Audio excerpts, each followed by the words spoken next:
नमस्कार दोस्तों, कैसे हो आप सभी। तो आशा करता हूं कि आप सभी स्वस्थ होंगे, अपना ध्यान रख रहे होंगे। टीएनसी की एडवांस सीरीज में आप सभी का हार्दिक स्वागत और अभिनंदन करता हूं। मेरा नाम है अवधेश कुमार और टीएनसी एडवांस सीरीज के अंदर हम पढ़ रहे हैं पीडियाट्रिक नर्सिंग। तो दोस्तों अभी तक हमने एडवांस सीरीज के अंदर OBG, endocrine system, nervous system, musculoskeletal, eye, ear, GI tract, respiratory, integumentary, renal, fundamental of nursing, nutrition और कार्डियोवास्कुलर सिस्टम है वो क्या कर लिया हमने, खत्म कर लिया है। अब हम पीडियाट्रिक जो नर्सिंग वो पढ़ रहे हैं, उसके हमारी काफ़ी क्लासेस हो चुकी हैं। तो बिना कोई टाइम वेस्ट किए हुए आज की जो हमारी जो क्लास है दोस्तों हम स्टार्ट करते हैं। हमारे सामने क्वेश्चन है कि nurse is caring for an infant whose vomiting is intractable. ठीक है, एक नर्स एक केयर कर रही है एक इन्फेंट का। 0 से 1 साल तक का जो बच्चा है वो इन्फेंट कहलाएगा।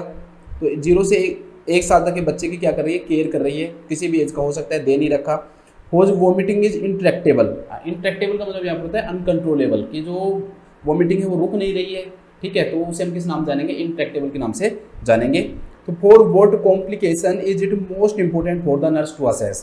तो ये 4 जो ऑप्शन दे रखे हैं आपको कि भाई एसिडोसिस है, एल्कलोसिस है, हाइपरकैलेमिया है, हाइपरनेट्रेमिया। इन चारों ऑप्शन में से कौन सा ऐसा कॉम्प्लिकेशन है दोस्तों जो कि इन सब में हो सकता है, जो कि मोस्ट इंपॉर्टेंट है। कॉम्प्लिकेशन आपको क्या करना है, पता करना है। तो दोस्तों आप सबको पता है कि जब वोमिटिंग होती है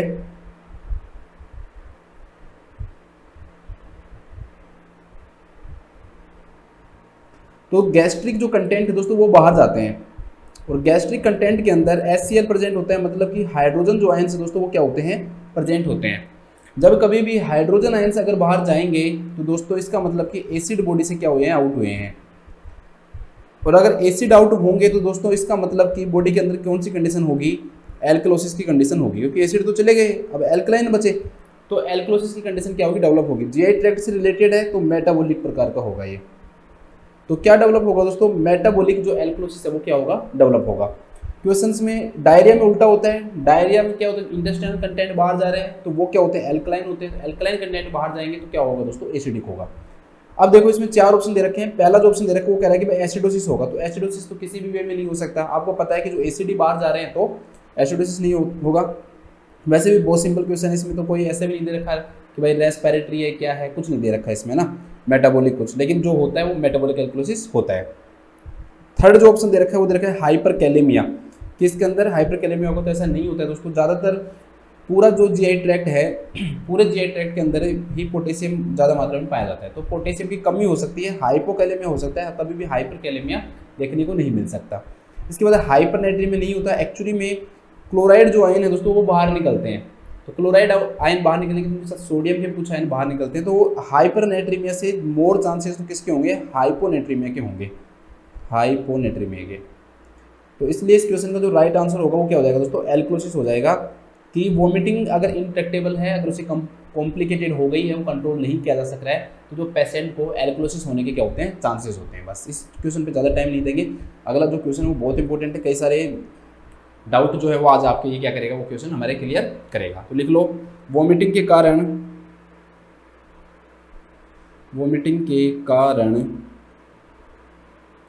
पेशेंट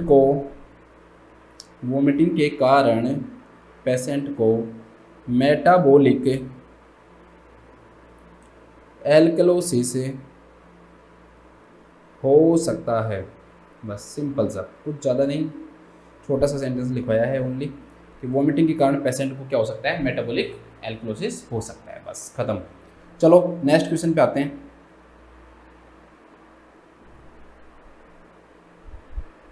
नेक्स्ट क्वेश्चन क्या है दोस्तों कि a nurse is administrating IV fluids to a dehydrated infant. एक नर्स है दोस्तों वो एडमिनिस्टर कर रही है क्या, IV फ्लूइड एडमिनिस्टर कर रही है किसको, डिहाइड्रेटेड इन्फेंट को। जो बच्चा है दोस्तों वो क्या है, डिहाइड्रेटेड है। Vote intervention is most important at this time. इस समय कौन सा इंटरवेंशन है दोस्तों वो मोस्ट इंपॉर्टेंट होगा। पहला क्या दे रखा है दोस्तों, continuing the prescribed flow rate. तो सीधी सी बात है कि अगर जो डॉक्टर है दोस्तों उसने कोई भी चीज़ अगर प्रेस्क्राइब की होगी तो वो देख कर ही की होगी कि बच्चा जो है वो डिहाइड्रेशन में है, कितना है, सम डिहाइड्रेशन है या ज़्यादा डिहाइड्रेशन, तो वो सब देख कर ही किया होगा। इसलिए continuing the prescribed flow rate अभी तक हमारा क्या रहेगा, सही रहेगा कि भाई जो फ्लो रेट चल रहा है हम बस इस पर फोकस करें कि वो न रुके, उसमें ज़्यादा न हो, कम न हो, कोई इन्फिल्ट्रेशन नहीं हो। ठीक है, क्योंकि ज़्यादा होगा कार्डियक ओवरलोड होने के भी क्या रहता है, रिस्क रहता है। कम होगा तो सीवियर डिहाइड्रेशन का रिस्क होगा। इनफिल्ट्रेशन के भी क्या हो सकते हैं, कॉम्प्लिकेशंस हो सकते हैं। तो हमारा मेन मकसद ये होना चाहिए कि अगर आईवी फ्लूइड चल रहा है तो जो जितना हमें बताया गया है उस रेट पर हम क्या करें, उसको चलाएं। ये हमारी ड्यूटी है being a nurse. Being a nurse it is our responsibility to continue the prescribed flow rate, कि जो भी प्रेस्क्राइब्ड फ्लो रेट है दोस्तों उसको हम क्या करें, कंटिन्यू करें। सेकंड जो ऑप्शन है वो क्या दे रखा है, monitoring the intravenous drop rate. देखा ये एक वे में सही लग सकता है कुछ बच्चों को कि भाई सर सही है कि जो ड्रेप रेट है, तो देखो प्रेस्क्राइब्ड फ्लो रेट मतलब वो ही हो गया भाई जितना देना है उतना। अब ड्रॉप रेट इसलिए नहीं होता दोस्तों कि ऐसा माना जाता है कि जो छोटे बच्चों के अंदर जो भी फ्लूइड जो दिया जाना चाहिए ना वो इन्फ्यूजन पंप के थ्रू दिया जाना चाहिए, ऐसे देते नहीं है प्रैक्टिकली। ठीक है, प्रैक्टिकली तो हम पीडियाट्रिक इन्फ्यूजन सेंट यूज कर लेते हैं या फिर डायरेक्ट आईवी सेट से भी दे देते हैं। बट ये रूल होता है कि भाई बच्चों के अंदर अगर आप दे रहे हो तो वो थोड़े से क्या होते हैं दोस्तों, भाई उनके अंदर जो फ्लूइड है उसके प्रति थोड़े ज़्यादा सस्पेक्टेड रहते हैं वो कि भाई ओवर हाइड्रेशन या डिहाइड्रेशन के चांसेस में ज़्यादा होते हैं। तो इसलिए हम जो फ्लूइड जो देते हैं वो उसको किससे देते हैं, इन्फ्यूजन पंप के थ्रू देते हैं, इसलिए आईवी ड्रॉप रेट देखने की जरूरत नहीं है। थर्ड क्या दे रखे है, calculating the total necessary intake, कि भाई जितना नेसेसरी इनटेक है वो कैलकुलेट करना। ठीक है ये बात है, लेकिन एक्चुअली में जितना इनटेक जो लिया है उसी के बाद में ही एससीपी ने क्या किया होगा दोस्तों, जो प्रेस्क्राइब्ड फ्लो रेट दिया होगा। तो ये काम पहले कौन कर चुका है दोस्तों, एससीपी कर चुका है। एससीपी ने ऐसा करने के बाद ही क्या किया होगा, जो फ्लूइड है दोस्तों वो क्या किया होगा, ऑर्डर किया होगा कि भाई कितना फ्लूइड देना है। इसलिए ये आंसर भी सही नहीं होगा। लास्ट क्या देखा कि maintaining the fluid at the body temperature, कि भाई जो फ्लूइड है उसको हम बॉडी टेम्परेचर पे क्या करेंगे दोस्तों, मेंटेन करेंगे। तो बताओ ये आपको बिल्कुल सही लग रहा होगा, लेकिन ये गलत है। कभी भी फ्लूइड को बॉडी टेम्परेचर पे मेंटेन नहीं करते हैं। ध्यान रखना फ्लूइड को रूम टेम्परेचर के ऊपर मेंटेन किया जाता है। Fluid is maintained on room temperature not body temperature. ध्यान रखना जो रूम टेम्परेचर दोस्तों उसके ऊपर हम क्या करते हैं, मेंटेन करते हैं, न कि बॉडी टेम्परेचर के ऊपर मेंटेन करेंगे। तो इसलिए हम जो आईवी फ्लूइड जो चल रहा है दोस्तों डिहाइड्रेटेड इन्फेंट के अंदर, ये हमारी रेस्पॉन्सिबिलिटी है कि हम प्रेस्क्राइब्ड फ्लो रेट को क्या करें दोस्तों, कंटिन्यू करें। इसको एक बार मैं लिखवा देता हूँ, फिर मैं आपको डिहाइड्रेशन पढ़ाऊंगा आराम से, टाइम लेके बिल्कुल आराम से पढ़ेंगे। तो लिखो डिहाइड्रेटेड इन्फेंट में, डिहाइड्रेटेड इन्फेंट में अगर आईवी फ्लूइड चल रहा है, आईवी फ्लूइड हिंदी में लिख लो यार, चल रहा है तो नर्स की यह रेस्पॉन्सिबिलिटी है कि, तो नर्स की यह रेस्पॉन्सिबिलिटी है कि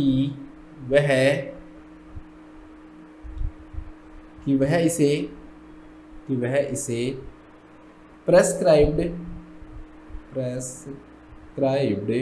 फ्लो रेट पर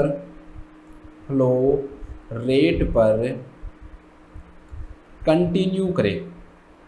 ठीक है, नर्स की क्या रेस्पॉन्सिबिलिटी है दोस्तों कि जो भी फ्लूइड चल रहा है वो जिस रेट पर चल रहा है, जो हमें प्रेस्क्राइब किया गया है उस रेट पर हम उसको क्या करें, कंटिन्यू करें।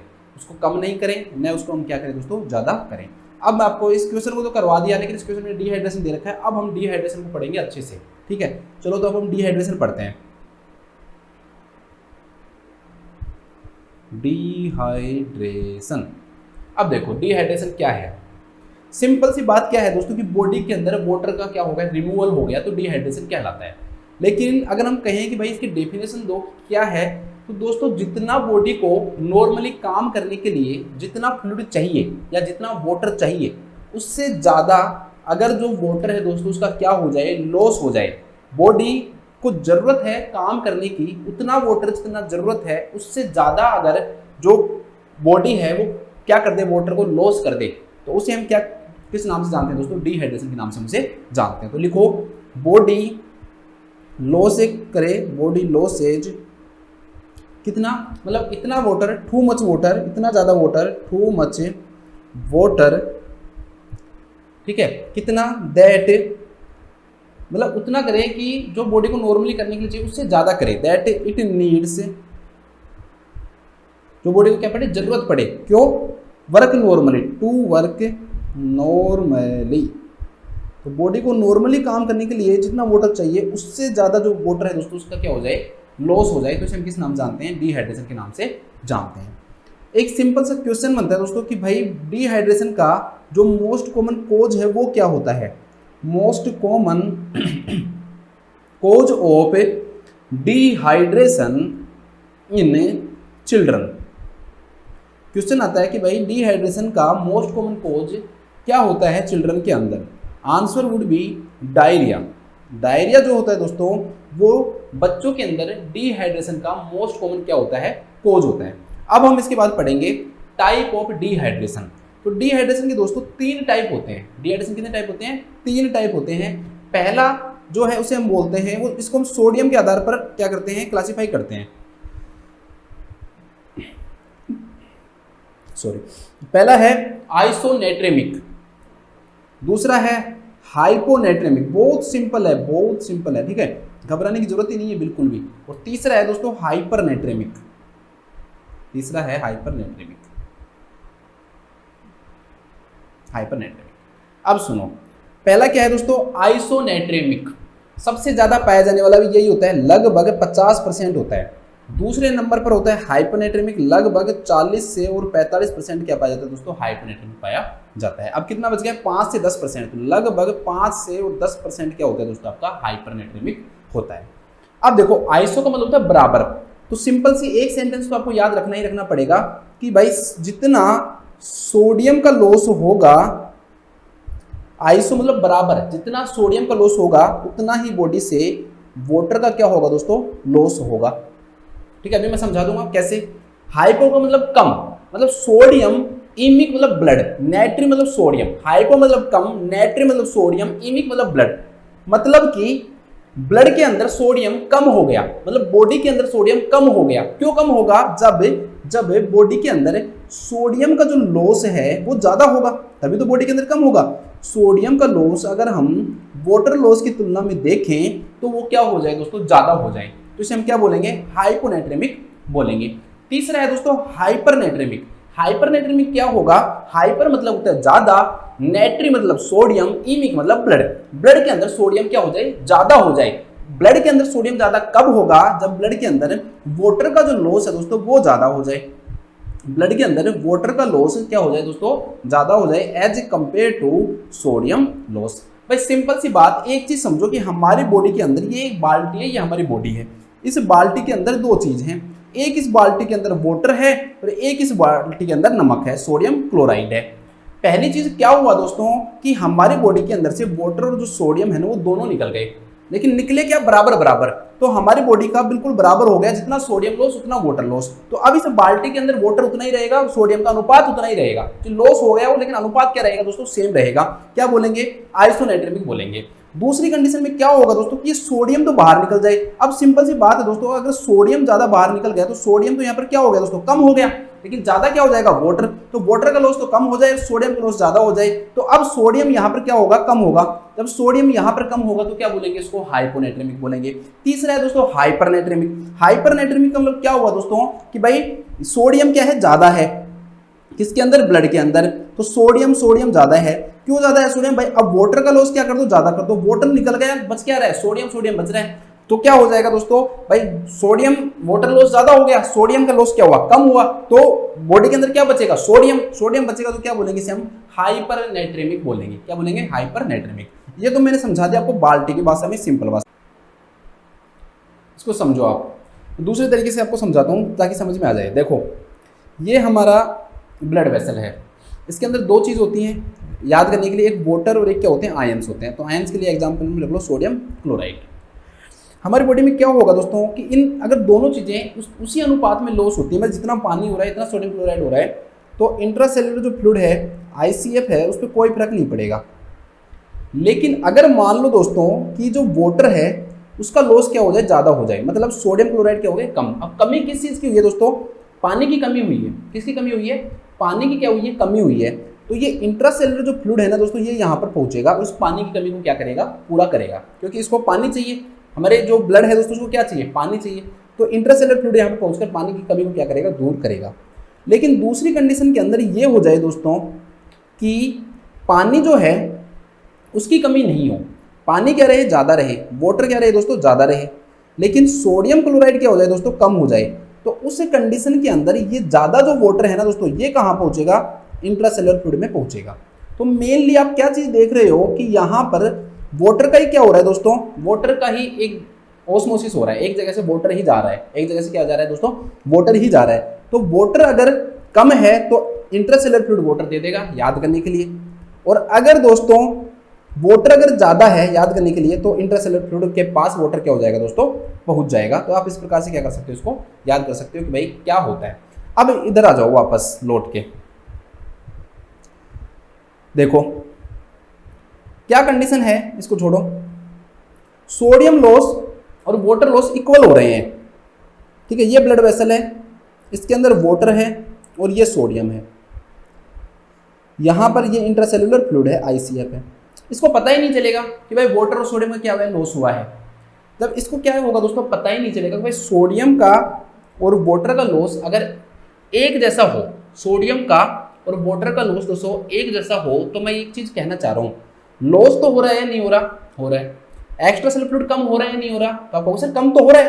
अरे भाई जब वाटर का लॉस होगा तो कम तो होगा ना, ये मत कहना कि सर कहाँ हो रहा है, वाटर का लॉस कहाँ हो रहा है, सोडियम का लॉस हो रहा है, वाटर का लॉस तो हो रहा है ना। तो अगर हम कहें, मैं ये कहूँ मतलब ब्लड के अंदर एक्स्ट्रा सेलुलर जो फ्लूइड है दोस्तों वो कम हो जाता है, कम हो गई भाई। हाँ भाई ये बात जरूर है कि भाई एक्स्ट्रा सेलुलर फ्लूइड के साथ मतलब वाटर के साथ जो आयन है उनका भी लॉस हो रहा है, लेकिन आप ये तो नहीं कह सकते ना कि भाई फ्लूइड का लॉस ही नहीं हो रहा। भाई लॉस तो हो रहा ही है ना, तभी तो डिहाइड्रेशन है ये, तो वो लॉस तो हो रहा है एक्स्ट्रा सेलुलर फ्लूइड का। क्या ICF का लॉस हो रहा है? नहीं, ICF क्या रहेगा, नॉर्मल रहेगा। ICF क्यों नहीं आया यहाँ पे, ICF का लॉस क्यों नहीं हुआ, क्योंकि वाटर के साथ साथ आयन का भी लॉस हुआ और वो उसी सेम अनुपात में हुआ, तो ICF को फर्क नहीं पड़ता। वहां पर वो चाहता है कि वो रेशो जो है, जो पानी का और आयन का जो रेशो वो बना रहे, और वो यहाँ पर बना रह रहा है। तो इस कारण से आइसोनेट्रेमिक में क्या होगा, जो एक्स्ट्रा सेलुलर फ्लूइड है वो कम होगा, लेकिन इंट्रासेलुलर फ्लूइड क्या रहेगा दोस्तों, नॉर्मल रहेगा। अब दूसरी कंडीशन में आ जाओ, हाइपोनेट्रेमिक, सोडियम का लॉस ज्यादा है, वाटर का लॉस क्या है, कम है। देखो ये ब्लड वेसल है, ठीक है, यहां पर वाटर का लॉस कम है, मतलब कि वाटर ज्यादा है as compare to sodium. Compare करो दोनों को तो वाटर क्या है दोस्तों, ज्यादा है और सोडियम क्या है, कम है। अब इससे क्या होगा भाई, वाटर ज्यादा है और सोडियम क्या है, कम है, तो ज्यादा वाला जो वाटर है, ज्यादा वाला जो वाटर है दोस्तों वो कहां पहुंचेगा, पहले ही क्या हो रहा है, वाटर का लॉस हो रहा है, लेकिन वाटर का लॉस इतना नहीं हो रहा जितना सोडियम का लॉस हो रहा है। मैंने ये तो कहा है कि भाई सोडियम का लॉस ज्यादा है, वाटर का लॉस क्या है, कम है। तो इसका मतलब कि क्या हुआ दोस्तों कि सोडियम कम, लेकिन सोडियम की तुलना में वाटर क्या है, ज्यादा है, क्योंकि सोडियम का लॉस ज्यादा हो रहा है। अब देखो मैंने कहा कि जब भी वाटर ज्यादा होगा तो ज्यादा वाला जाएगा, ज्यादा वाला जाएगा, हमेशा ये ध्यान रखो, ज्यादा वाला जाएगा। अब इधर वाटर क्या है दोस्तों, ज्यादा है, तो वाटर कहां जाएगा, इंट्रासेलुलर फ्लूइड के अंदर पहुंच जाएगा। वाटर कहां पहुंच जाएगा, इंट्रासेलुलर फ्लूइड के अंदर पहुंच जाएगा। तो एक बात बताओ, जब वाटर पहली बार, तो वाटर का लॉस कहां से हुआ, पहली बार तो जो वाटर है दोस्तों उसका लॉस भाई वाटर और सोडियम दोनों का हुआ, ज्यादा जरूर है कि भाई सोडियम का हुआ, लेकिन वाटर का लॉस भी हुआ, वहां से हो गया। दूसरा बचा हुआ वाटर है, उसमें से भी कुछ वाटर कहां चला गया, इंट्रासेलुलर फ्लूइड में चला गया। तो एक्स्ट्रा सेलुलर फ्लूइड दोस्तों कम होगा या नहीं होगा, भाई सीधी बात है कम होगा। लेकिन इंट्रासेलुलर फ्लूइड का कहीं लॉस हो रहा है क्या, नहीं, इंट्रासेलुलर फ्लूइड के तो मजे और हो गए, उसको तो पहले कोई लॉस भी नहीं हुआ इसका खुद का, तो और इसको तो वाटर और मिल गया। तो इंट्रासेलुलर जो फ्लूइड है दोस्तों वो तो क्या हो जाएगा, यहाँ पे बढ़ जाएगा, इंट्रासेलुलर फ्लूइड तो क्या हो जाएगा, यहाँ पे बढ़ जाएगा। तीसरा देखते हैं वाटर लॉस और सोडियम लॉस। एक बार मैं मेरे को डिसअपीयर कर देता हूँ ताकि आपको मैं यहाँ पे लिख सकूँ, क्योंकि दिखेगा नहीं तो यहाँ पर। तीसरी कंडीशन क्या है दोस्तों कि वाटर लॉस जो है वो ज्यादा है सोडियम लॉस से, ठीक है। चलो मैं नीचे लिख देता हूँ यार, फिर ऐसे मैं नहीं दिखूंगा तो फिर आप समझोगे नहीं। अरे आ ही नहीं रहा, क्या हो गया, एक सेकंड रुकना दोस्तों।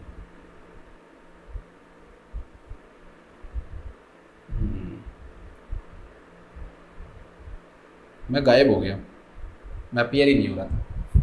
चलो तीसरा मैं यहाँ लिखा देता हूँ। तीसरी कंडीशन दोस्तों हाइपरनेट्रेमिक, ये मैं यहाँ समझा देता हूँ, हाइपरनेट्रेमिक। हाइपर का मतलब क्या होता है दोस्तों, ज्यादा होना। सोडियम क्या हो गया, ज्यादा हो गया ब्लड के अंदर।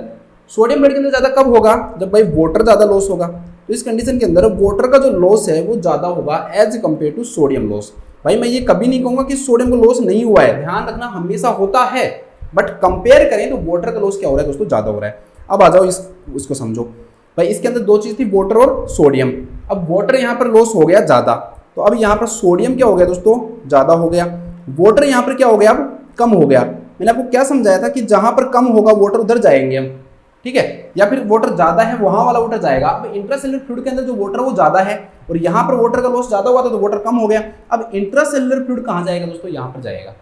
जब इंट्रासेलुलर फ्लूइड यहाँ पर जाएगा तो सिंपल सी बात बताओ कि इंट्रासेलुलर जो फ्लूइड है दोस्तों वो क्या हो जाएगा, कम हो जाएगा। इंट्रासेलुलर फ्लूइड क्या हो जाएगा दोस्तों, कम हो जाएगा। लेकिन यहाँ पर एक चीज है दोस्तों, एक्स्ट्रा सेलुलर जो फ्लूइड है ना वो नॉर्मल देखने को मिलेगा। क्यों? क्योंकि जितना वाटर का लॉस हुआ था, ठीक है, इंट्रासेलुलर फ्लूइड कम और एक्स्ट्रा सेलुलर फ्लूइड नॉर्मल, जितना वाटर का लॉस हुआ था उस लॉस को इंट्रासेलुलर फ्लूइड ने क्या कर दिया दोस्तों, पूरा कर दिया। उसको क्या कर दिया, पूरा कर दिया। मतलब कि वाटर बाहर तो गया है लेकिन जितना एक्स्ट्रा सेलुलर फ्लूइड का वाटर गया था वो वाटर कहाँ, किससे आ गया, इंट्रासेलुलर फ्लूइड से आ गया। तो इंट्रासेलुलर फ्लूइड तो कम हो गया लेकिन एक्स्ट्रा सेलुलर फ्लूइड क्या हो गया दोस्तों, नॉर्मल हो गया। अब ये एक बहुत बड़ी प्रॉब्लम पोज कर देता है। कैसे?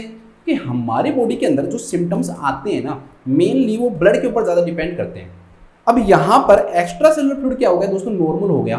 नॉर्मल होने के कारण जल्दी सी, मतलब कि शुरुआत में जल्दी सी जो क्लिनिकल मैनिफेस्टेशन है वो इसके अंदर, थर्ड वाले के अंदर अपीयर नहीं होते, जिसके कारण इसे हम डेंजरस बोलते हैं। ये क्या कंडीशन होती है दोस्तों, डेंजरस। ये डेंजरस है। ये जो हाइपर नेट्रेमिक डिहाइड्रेशन है ये क्या है दोस्तों, डेंजरस है।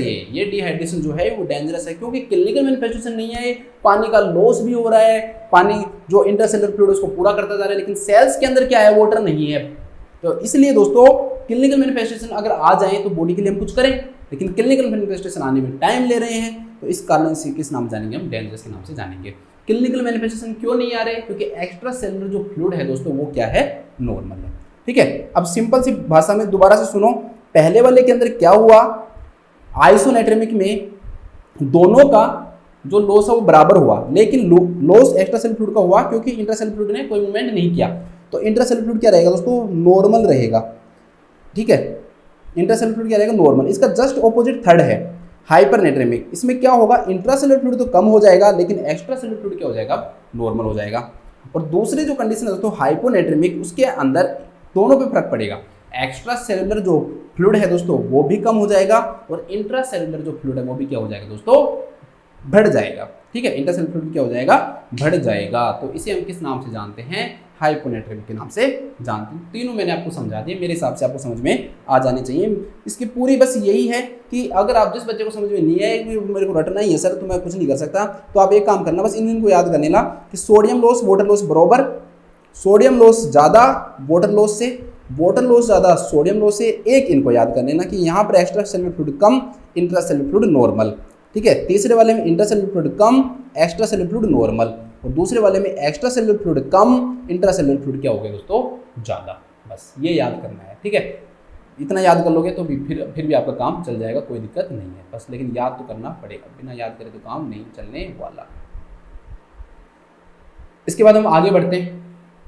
तो इनमें कोई पूछे कि भाई मोस्ट डेंजरस कौन है, मोस्ट कॉमन पूछे आइसोनेट्रेमिक, मोस्ट डेंजरस पूछे तो हाइपरनेट्रेमिक। इन दोनों क्वेश्चनों को याद रखना। ठीक है, दोनों को आपको क्या रखना है, याद रखना है कि भाई मोस्ट कॉमन कौन सा है और मोस्ट डेंजरस कौन सा है। इसके बाद में हम पढ़ते हैं इसकी क्लिनिकल मैनिफेस्टेशन। चलो यहाँ लिखाता हूँ, फिर मैं इनको दिखाऊंगा आपको मैंने क्या है। क्लिनिकल मैनिफेस्टेशन को हम 3 भागों में बांटते हैं। पहले डिहाइड्रेशन तो हो रहे हैं बट उसके साइन नहीं आ रहे हैं, उसको बोलेंगे हम नो साइन ऑफ डिहाइड्रेशन, मतलब बहुत ना के बराबर डिहाइड्रेशन होता है ये, तो नो साइन ऑफ डिहाइड्रेशन। दूसरे वाला जो डिहाइड्रेशन है दोस्तों उसके अंदर सम डिहाइड्रेशन बोलते हैं उसे, सम डिहाइड्रेशन, सम डिहाइड्रेशन। और तीसरा जो होता है दोस्तों बहुत ज़्यादा डिहाइड्रेशन, तो उसे हम बोलते हैं सीवियर डिहाइड्रेशन। उसे हम किस नाम जानते हैं, सीवियर डिहाइड्रेशन के नाम से हम इसे जानते हैं। अब आपके पास कोई बच्चे को लेके आऊँ और मैं कहूँ कि भाई इन तीनों को आपको समझना है, तो आप उसको कैसे समझोगे, उसके लिए आपके पास होना चाहिए एक बच्चा। देखो कैसे याद करना है आपको मैं बताता हूँ। ठीक है, ये बच्चे की आपने बना दी आँखें और ये इसके आँखों से आ रहे हैं आंसू, दीज आर द टीयर्स। अच्छे से बना देते हैं आँखें। ठीक है, ये आंखें, ये आंसू, ये इसका चेहरा, ये आप इसका टंग जो इसको देख रहे हो।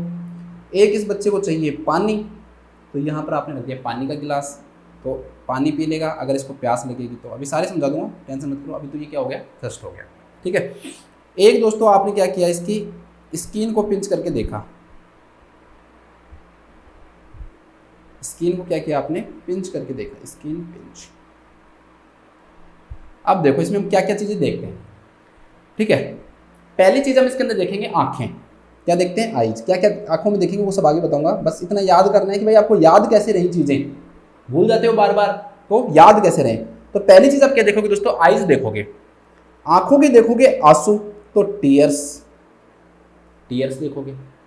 तीसरी देखोगे आप, मतलब सीक्वेंस चेंज कर सकते हो, उससे कोई फर्क नहीं पड़ता ना, थर्स्ट। चौथा दोस्तों माउथ एंड जो टंग है वो देखोगे, माउथ एंड टंग। पांचों क्या देखोगे, स्किन को पिंच कर कर देखोगे। और छठवीं देखोगे दोस्तों कि टोटल बच्चे की कंडीशन कैसी है। सारों से क्या मिलकर बनेगा, कंडीशन मिलकर बनेगी। तो छठवीं क्या देखेंगे हम, कंडीशन देखेंगे। बोलो याद हो गया या नहीं हो गया, दोबारा से देखो। आइज देखा, आइज के आंसू देखे, ठीक है, टीयर्स हो गया, पानी का गिलास रखा है, थर्स्ट देखी, माउथ और टंग को देखा, स्किन को पिंच करके देखा, और टोटल सबसे क्या बन गया दोस्तों, कंडीशन, कि भाई इसकी कंडीशन क्या है। इन चीज़ों को देखकर हम क्या पता लगा सकते हैं दोस्तों, हम ये पता लगा सकते हैं कि इसको डिहाइड्रेशन है या नहीं है। क्या क्या चीज़ें देखकर, eyes, tears, mouth tongue, thirst, skin pinch और कंडीशन, ओवरऑल कंडीशन कैसी है, तो वो सब देखकर हम क्या लगा सकते हैं, पता लगा सकते हैं। कैसे, चलो आ जाओ। तीन चीज़ें हैं, ध्यान रखना, तीनों यही रहेंगे। कौन से, ये तीनों, no sign of dehydration, some dehydration और सीवियर डिहाइड्रेशन। ठीक है, अब आ जाओ। पहला वाला नो साइन ऑफ डिहाइड्रेशन, इधर लिखूंगा मैं पहला, दूसरा यहाँ लिखूंगा और तीसरा लगभग मैं यहाँ लिखूंगा, तो ऐसे याद रख लेना। ध्यान रखना, आइज जो है दोस्तों, जब साइन ही नहीं है तो आइज कैसे दिखेंगी, नॉर्मल दिखेंगी। जब साइन ही नहीं है तो आइज क्या दिखेंगी, नॉर्मल दिखेंगी। लेकिन लेकिन लेकिन अगर सम डिहाइड्रेशन है, कम डिहाइड्रेशन है, तो जो आंखें हैं दोस्तों वो क्या हो जाएंगी, संकन हो जाएंगी। आंखें कैसे हो जाएंगी दोस्तों, संकन हो जाएंगी। लेकिन अगर बहुत ज़्यादा हो गया, सीवियर डिहाइड्रेशन हो गया दोस्तों, तो जो आंखें होंगी वो ड्राई होंगी एंड वेरी संकन होंगी। बस इतना अंतर है, इसमें संकन है, इसमें क्या है दोस्तों, वेरी संकन। तो आंखें इसमें क्या हो जाएंगी, बहुत ज़्यादा अंदर की तरफ धस जाती हैं, इसमें बहुत अंदर की तरफ धस जाएंगी, इसमें थोड़ी धसेंगी, इसमें क्या रहेंगी दोस्तों, नॉर्मल रहेंगी। इससे रिलेटेड एक क्वेश्चन है दोस्तों, कई बार है ना, in some patient and children eyes normally appear sunken, कुछ बच्चों में नॉर्मली रहती है, ठीक है, चाहे वो माल न्यूट्रिशन के कारण हो और कोई भी कारण हो, लेकिन कुछ बच्चों के अंदर क्या रहती है दोस्तों, नॉर्मल भी आपको आंखें क्या दिखाई देंगी, संकन। तो आप क्या करोगे, तो आप पूछोगे किससे, आस्क द मदर, मदर से पूछोगे, माँ से ये पूछो कि भाई इसकी आंखें ऐसी हैं या अब ज्यादा हो गई, तो माँ बिल्कुल सही बताएगी कि भाई इसकी आंखें पहले ऐसी हैं या फिर अभी हुई हैं, पहले तो एकदम नॉर्मल लगती थी। ठीक है, तो इसको ध्यान रखना। कहाँ गया,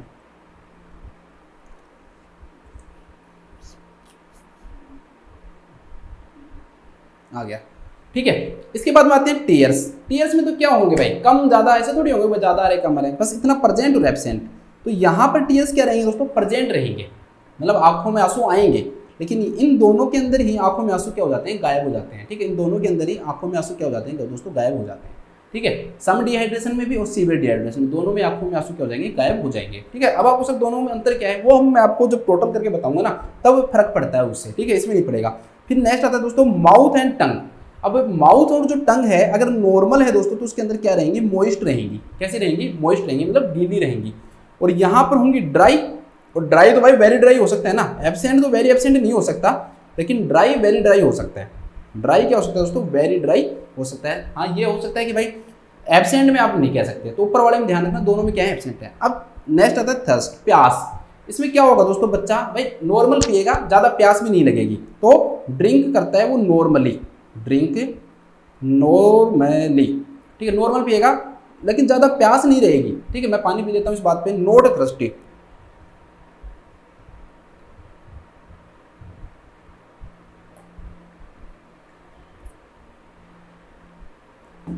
पानी पिएगा, drink normally but not thirsty. ठीक है, तो नो साइन ऑफ डिहाइड्रेशन। इसके अंदर क्या रहेगा दोस्तों, सम डिहाइड्रेशन, बच्चों को बहुत ज़्यादा प्यास लगेगी और ऐसे मन करेगा बस पानी पानी पी लो बहुत ज़्यादा, तो एक तो थर्स्टी रहेगा और पानी पीने का मन बहुत ज़्यादा करेगा, तो ड्रिंक करेगा ईगरली, मतलब मन से बहुत ज़्यादा मन करेगा उसको कि मैं पानी पी लूँ, थर्स्टी रहेगा। अब तीसरे के अंदर जो बच्चा है ना दोस्तों, इसमें आप सोचोगे भाई इसमें बहुत ज़्यादा वेरी थ्रस्टी होगा, वेरी ड्रिंक ईगरली होगा, लेकिन ऐसा नहीं होता। अब बच्चा है ना हार मान लेता है। हार जब बच्चा मान लेगा ना दोस्तों, तो वो बस उससे पिया भी नहीं जाएगा, तो वो बहुत कम पिएगा, तो ड्रिंक करेगा वो बिल्कुल पुअरली। ये ध्यान रखना, ये अंतर है। कहीं आप इसको वेरी वेरी करके इधर वेरी, इसमें थ्रस्टी वेरी थ्रस्टी, इधर ड्रिंक ईगरली वेरी ड्रिंक ईगरली, तो ये मत ले लेना, ठीक है। और बिल्कुल यहाँ पर ड्रिंक नहीं कर पाएगा तो नॉट एबल टू ड्रिंक, इधर लिख देता हूँ नॉट एबल टू ड्रिंक। हो गया, नहीं हो गया, ठीक है। अब आ जाओ दो स्किन पिंच के ऊपर आ जाओ। स्किन पिंच करोगे, अगर साइन नहीं है तो जो स्किन है वो वापस से चली जाएगी तेजी से, तो गोज बैक क्विकली। स्किन क्या जाएगी दोस्तों, तेजी से जाएगी। यहाँ पर क्या जाएगी दोस्तों, धीरे जाएगी, तो स्लोली। और यहाँ पर स्लोली है तो फिर तो वेरी स्लोली कर सकते हैं। तो यहाँ पर क्या रहेगा दोस्तों, स्लोली जा रही है, यहाँ पर क्या जा रही है, वेरी स्लोली जा रही है, ठीक है। स्किन पिंच भी जो बच्चे कमजोर होते हैं, माल न्यूट्रिटिव होते हैं, क्वासी और कोर के बच्चे हैं, या फिर इसके बाद मैरस्मस के हैं, और ओबेसिटी वाले भी, उनके अंदर जो स्किन पिंच है ना दोस्तों, उसको सही से असेस नहीं किया जा सकता है, ध्यान रखना, ठीक है। कौन कौन से, क्वासी और के बच्चे, मैरस्मस के बच्चे और ओबेसिटी वाले बच्चे, इनके अंदर स्किन पिंच को आप सही से क्या नहीं कर सकते हो, मैनेज नहीं कर सकते हो, सही से उसे पता नहीं चलता है स्किन पिंच का, थोड़ा सा ध्यान रखना। अब ये सारी चीजें हो गई, इससे बच्चे की अब क्या आ जाएगी, छठवीं कंडीशन पता लगेगी। ऐसे वाले जो बच्चे हैं दोस्तों, ये आपको वेल अलर्ट मिलेंगे। क्या मिलेंगे, वेल अलर्ट। ऐसे वाले बच्चे जो होंगे दोस्तों, ये मतलब रेस्टलेसनेस, इरिटेबल, इस टाइप के मिलते हैं, तो रेस्टलेस एंड इरिटेबल मिलेंगे। और ये वाले जो बच्चे हैं ना बेचारे, ये तो बिल्कुल जब पानी नहीं पी रहा तो सोच सकते हो कैसे बच्चे, लिथार्जी, गर्दन भी कैसी गिरी हुई सी ऐसी गर्दन रहेगी, तो उसे क्या बोलते हैं, हम फ्लोपी बोलते हैं। या हो सकता है कि वो क्या हो दोस्तों, अनकॉन्शियस भी हो जाए। क्या हो जाए, अनकॉन्शियस भी हो जाए। अब आप कहोगे दोस्तों कि सर मतलब इसमें आपने मुझे बताया था कि भैया कुछ फर्क पड़ता है, तो ऐसा जरूरी नहीं है कि भाई 6 के 6 साइन से ही हमें सीवियर डिहाइड्रेशन का पता लगे या सम डिहाइड्रेशन का पता लगे। ध्यान रखना, ठीक है। इसमें तो कुछ है नहीं, तो सारा नॉर्मल है, तो इसमें तो कोई दिक्कत है नहीं। लेकिन दोस्तों अगर यहाँ पर जितने भी हमने 6 साइन पढ़े हैं, उसमें से 2 या 2 से ज़्यादा प्रेजेंट है, तो भी आप क्या कह सकते हो कि उसको सम डिहाइड्रेशन है, सम डिहाइड्रेशन है। और इधर भी सेम, अगर ऊपर वाले जो इसके इस लाइन में हैं, ये 6 हैं, इनमें से अगर कोई भी 2 या उससे ज़्यादा हैं, 2 और मोर देन 2 है, तो भी आप उसको क्या कह सकते हो दोस्तों, सीवियर डिहाइड्रेशन है, ठीक है। इसलिए भाई टीयर्स जो एब्सेंट है तो उस अकेले से फर्क नहीं पड़ता, क्योंकि हमें लास्ट में जाकर तो हमें क्या करना है, 2 साइन ढूंढने हैं कि भाई 2 है या नहीं है। तो 2 हैं तो कोई दिक्कत नहीं है, बस पता लग जाएगा। 2 होने चाहिए, कम से कम 2 या 2 से ज़्यादा साइन होने चाहिए, ठीक है। बीच वाली लाइन में है तो सम डिहाइड्रेशन, इसमें है तो सीवियर डिहाइड्रेशन, ठीक है। इधर वाला है तो इसे हम क्या बोलेंगे, नो डिहाइड्रेशन। इससे क्या बोलेंगे, नो डिहाइड्रेशन। नो डिहाइड्रेशन तो सारे प्रेजेंट रहने चाहिए, ऐसे नहीं है कि 2 से काम नहीं चलेगा। हाँ, सम और सीवियर डिहाइड्रेशन के अंदर आप ऐसा पता कर सकते हो। अब इसके बाद में नेक्स्ट आता है दोस्तों कि अगर ऐसा हो गया तो आप क्या करोगे, मैनेजमेंट कैसे करोगे पेशेंट का। अब इनके मैनेजमेंट के लिए बहुत अच्छा तरीका दे रखा है, ट्रीटमेंट प्लान दे रखे हैं कि भाई अगर मान लो कि डिहाइड्रेशन के साइन नहीं है तो हम जाएंगे प्लान ए पे। मतलब ये मत समझना कि पेशेंट को डिहाइड्रेशन है नहीं, मतलब इतना नहीं है कि भाई उसको कोई साइन भी आए, मतलब ना के बराबर है।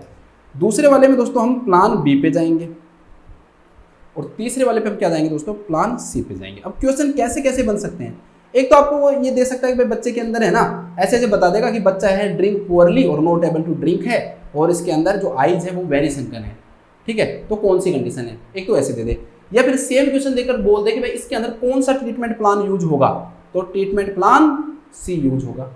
ऐसे ही आपको कुछ भी दे सकता है वो, तो इस प्रकार से क्वेश्चन को देखना है और उसको पता लगाना है भाई ट्रीटमेंट प्लान क्या रहेगा, ए रहेगा, बी रहेगा या सी रहेगा। इस प्रकार से आप क्या लगा सकते हो दोस्तों, इसका पता लगा सकते हो। स्किन पिंच में आपको थोड़ा सा ध्यान रखना है, क्वासी ओरकर, मैरस्मस और ओबेज जो बच्चे होते हैं उनके अंदर इसका इतना यूज नहीं है। तो लिखना चाहो तो लिख लो, लिखो skin pinch is less useful in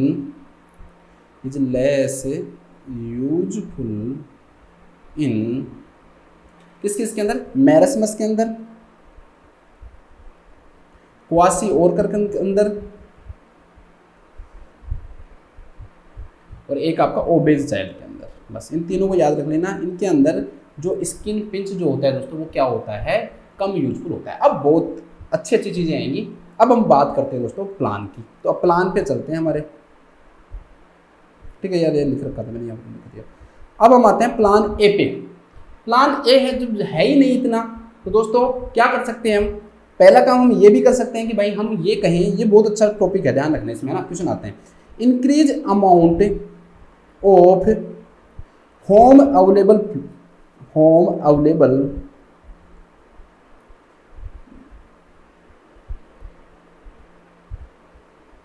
food, ठीक है, होम अवेलेबल जो फूड है ना दोस्तों, उसके अमाउंट को क्या करेंगे हम, इंक्रीज करेंगे। अब इसमें ना बहुत अच्छी चीजें लिखी हुई है, इसमें 3 प्रकार के जो होम अवेलेबल फूड के बारे में बात की हुई है, जो आपको पता होनी चाहिए मेरे अकॉर्डिंग।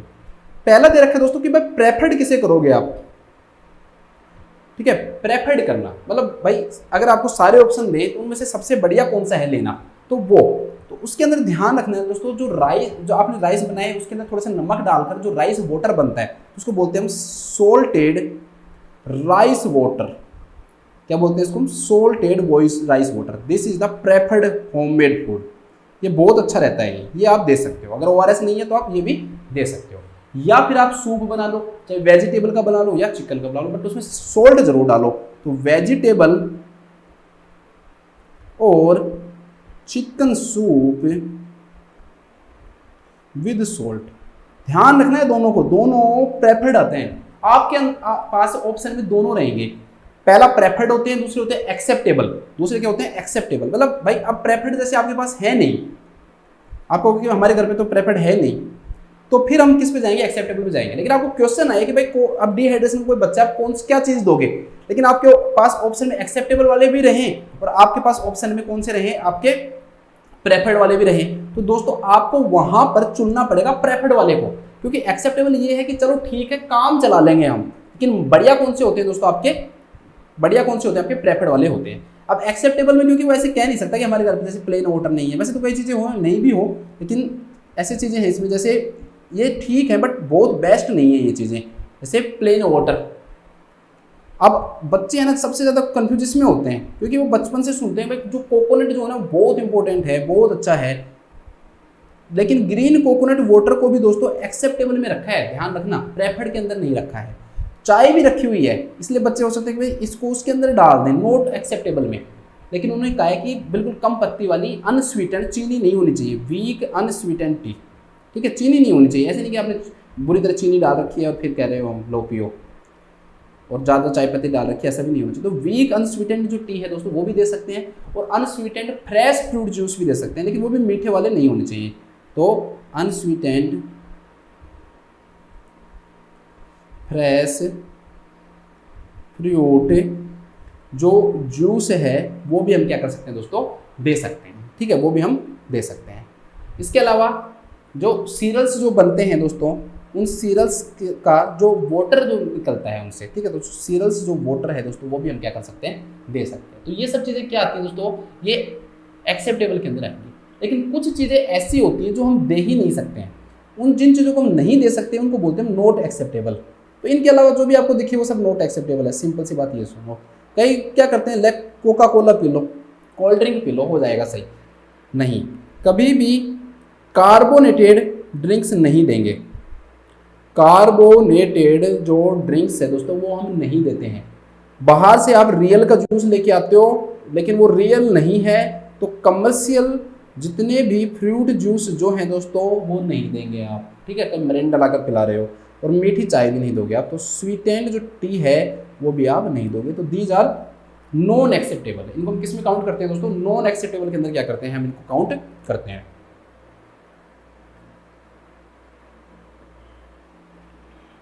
इनको नॉन एक्सेप्टेबल क्या करते हैं, काउंट करते हैं। तो पहली चीज़ तो हमने क्या किया दोस्तों, प्लान ए में हमने भाई उसको कहा कि आपके पास होम अवेलेबल जो चीज़ें हैं तो अगर वो ले लो, नहीं है तो बाद में देखेंगे, क्या देखेंगे वो बताऊंगा।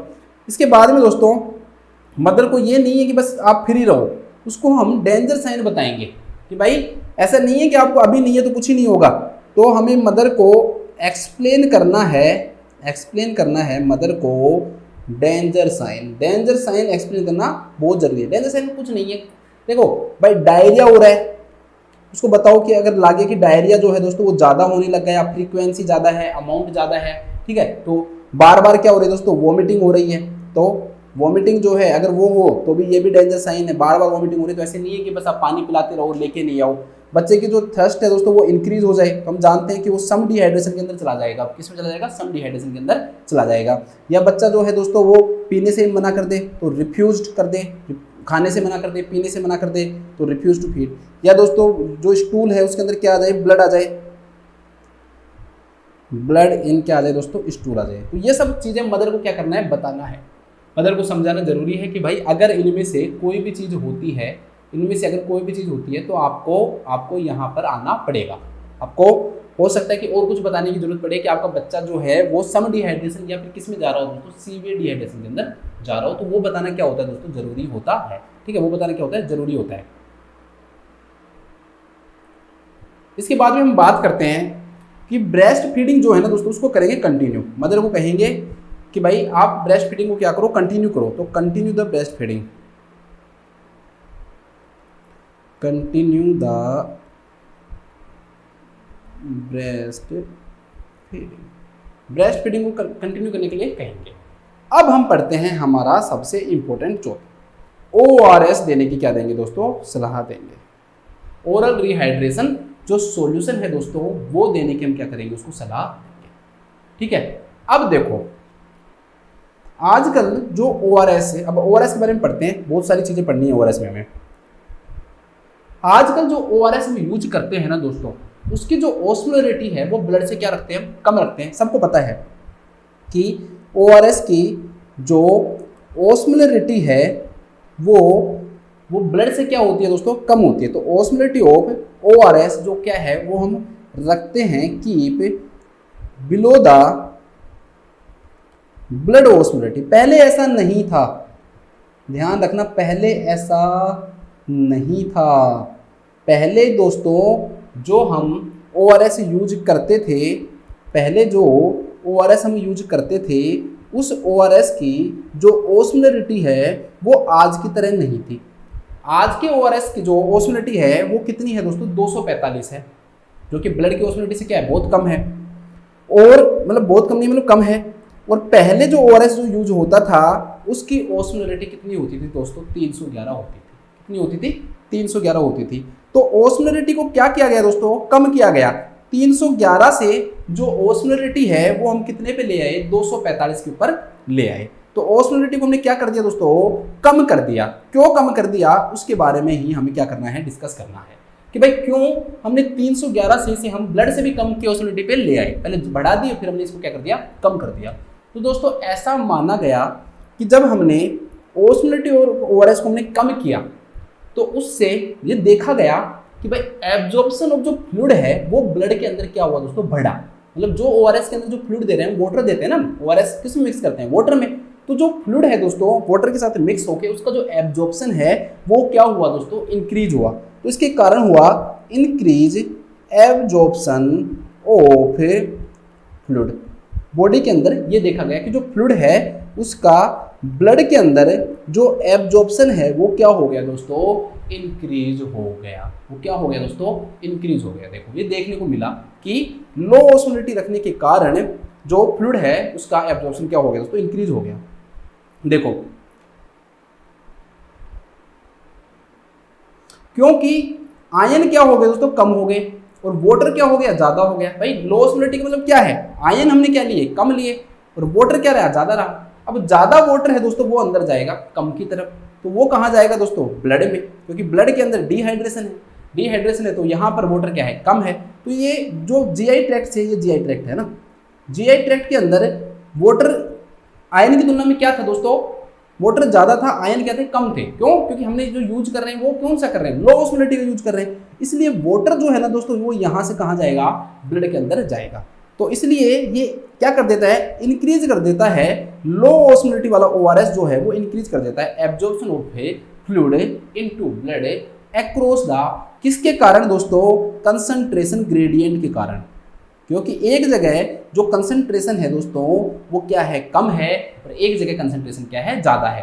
अब कम है, एक जगह दोस्तों ज्यादा है, तो उसके कारण मूवमेंट किसका होगा, वोटर का होगा। मूवमेंट किसका होगा, वोटर का होगा। वोटर कम कंसंट्रेशन वाले जो ओआरएस जो हमारा जो इंटेस्टाइन के अंदर गया है उससे जहां पर जो हमारा ब्लड है, जहां पर वाटर की कमी है बट आयन ज्यादा है, वहां पर क्या करेगा दोस्तों, मूव करेगा। तो इसके कारण इसका क्या मिला, फायदा मिला। इसलिए पहले हाई ओस्मोलरिटी वाला ओआरएस यूज करते थे, आजकल हम लो ओस्मोलरिटी वाला ओआरएस क्या करते हैं दोस्तों, यूज करते हैं। लो ओस्मोलरिटी वाला ओआरएस हम क्या कर रहे हैं आजकल, यूज कर रहे हैं। तो ये चीज आपको क्या रखनी है, याद रखनी है। ये चीज आपको क्या रखनी है, याद रखनी है। एक फायदा तो ये हुआ, और क्या फायदा देखने को मिला, एक फायदा दोस्तों ये देखने को मिला कि भाई ये देने के बाद में जो स्टूल का जो आउटपुट था, भाई डायरिया सबसे बड़ा कोज है डिहाइड्रेशन का, तो स्टूल का जो आउटपुट है दोस्तों वो क्या हुआ, डिक्रीज हुआ। तो डिक्रीज या रिडक्शन या डिक्रीज लिख लो, डिक्रीज स्टूल आउटपुट। भाई जितना स्टूल पहले बन रहा था ना उतना स्टूल नहीं बन रहा, तो डायरिया सही हो गया। यहां तक ये भी देखने को मिला दोस्तों कि जो वोमिटिंग है वो भी क्या हुई दोस्तों, कम हो गई। वोमिटिंग भी क्या हो गई दोस्तों, कम हो गई। इसलिए ध्यान रखना, क्वेश्चन बनेगा कब से हमने हाई ओस्मोलरिटी से लो ओस्मोलरिटी वाले ओआरएस की तरफ हम गए हैं। तो 2004 के अंदर हम 311 वाले जो ओआरएस है उससे 245 मिलीमोल पर लीटर, ठीक है, 311 मिलीमोल पर लीटर वाले ओआरएस से 245 मिलीमोल पर लीटर वाले ओआरएस पे हम क्या हो गए हैं दोस्तों, पहुंच गए हैं। और बड़ी बात क्या है, बड़ी बात ये है कि ये 245 मिलीमोल पर लीटर वाला, इसको सिर्फ हमने एक्सेप्ट नहीं किया, इसको वर्ल्ड हेल्थ ऑर्गेनाइजेशन ने, यूनिसेफ ने, गवर्नमेंट ऑफ इंडिया ने और इंडियन एसोसिएशन ऑफ पीडियाट्रिक ने, सब ने, चारों ने इसको क्या कर रखा है दोस्तों, एक्सेप्ट कर रखा है कि ये मोर बेनिफिशियल है। ये जो ओआरएस है दोस्तों 2004 के बाद ये माना गया कि this ORS is more beneficial than high osmolarity ORS. High osmolarity ORS की तुलना में ये वाला जो ओआरएस है दोस्तों ये ज्यादा क्या है, बेनिफिशियल है। चलो आ जाओ, अब हम ओआरएस पे आ जाते हैं। जो आजकल जो ओआरएस यूज करते हैं उसकी बात करते हैं। पहले आजकल ये ओआरएस हम क्या करते हैं दोस्तों, यूज करते हैं। इसके अंदर कितनी चीजें होती हैं दोस्तों, 4 चीजें होती हैं। देखो, एक होता है सोडियम क्लोराइड, एक होता है पोटेशियम क्लोराइड, एक होता है सोडियम सिट्रेट और एक क्या होता है दोस्तों आपका डेक्सट्रेज। तो 100 के 2 पौधे होते हैं इसमें, 100 पौधे होते हैं। कैसे याद करो, 100, देखो याद, अगर वैसे तो याद रहता ही है, ये तो सबको लगभग, नहीं याद हो तो 100 मतलब 100 पौधे, 100 पौधे, 4 चीजें होती हैं इसके अंदर, 100 पौधे होती है, 100 पौधे होती है। तो सोडियम में 2 चीजें होती है भाई, ये ध्यान रखना कि सोडियम में एक क्लोराइड भी होता है और सोडियम के अंदर एक क्या होता है, सिट्रेट भी होता है। वो मतलब पोटेशियम होता है तो क्लोराइड। देखो सोडियम क्लोराइड, सोडियम वाले पहले याद करो फिर अपने आप याद हो जाएगा। सोडियम वालों को याद रखो कि भाई पहले क्लोराइड है फिर सिट्रेट है, तो एक याद रख लो 2.6 मतलब लगभग 26, तो पॉइंट लगा देना, लगभग 26 नहीं, मुझे पता है कि 26 और 2.6 में याद करने के लिए बता रहा हूँ, 26 29 से जल्दी याद हो जाती है चीजें, ठीक है। तो सोडियम क्लोराइड 2.6 ग्राम, सोडियम क्लोराइड कितना है दोस्तों 2.6 ग्राम, सोडियम सिट्रेट कितना है 2.9 ग्राम। अब पोटेशियम क्लोराइड को याद करना बहुत जरूरी है।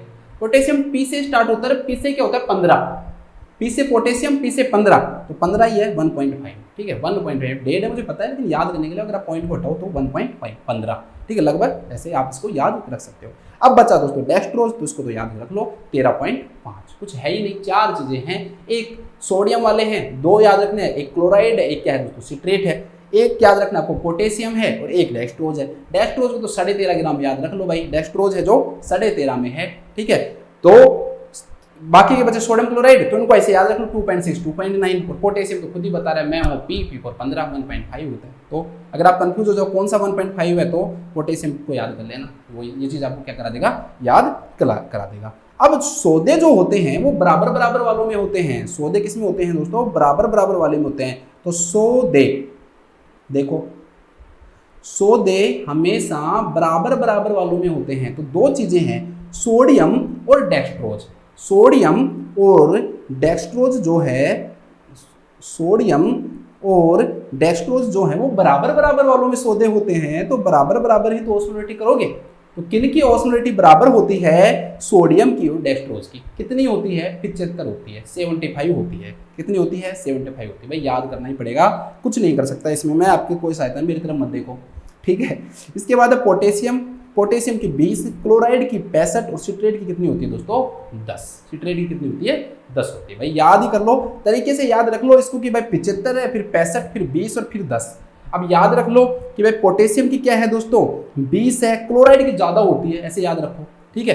ऐसे याद रखो कि भाई सोडियम क्लोराइड, देखो हम कैसे याद रखते हैं चीजों को, हम हमेशा ऐसे बोलते हैं सोडियम क्लोराइड, तो ऐसे याद रखो ना, 75 65, बोलो याद होगा नहीं होगा?